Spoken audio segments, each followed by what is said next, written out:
যায় না বালকা হোক স্টার্ট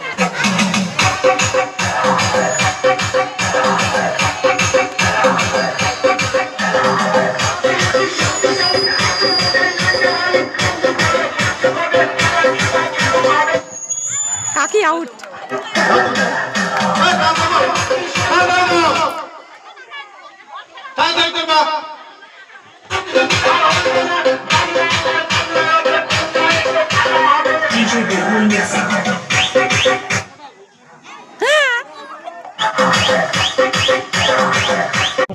ঘর সাধারণ মানুষকে আমরা দিতে পেরেছি, যেটা একটা নজির, যেটা এর আগেও যারা পঞ্চায়েত মেম্বার ছিল বা এর আগে যারা প্রধান ছিল তারা কিন্তু কোনোদিন এই ঘরের টাকা, এতগুলো ঘরের টাকা একসঙ্গে ঢোকানোর কোনো ব্যবস্থা করতে পারে নাই।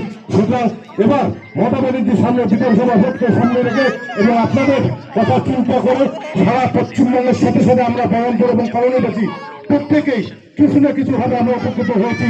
সেই লক্ষ্যে আগামী দিনে ২৬ বিধানসভা নির্বাচনে দলদাতার প্রমাণ দেবেন, এটুকু বলে সকলকে আমার সামনে ভালোবাসা জানিয়ে আমার এই ক্ষুদ্র আলোচনা আমি এখানে শেষ করছি। জয় হিন্দ, বন্দে মাতরম। আমার বক্তব্য রাখার জন্য আমার বহরমপুর একটা মহিলা তৃণমূল কংগ্রেসের সভানেত্রী সুনীতা বর্মন মহাশয়কে কিছু বলার জন্য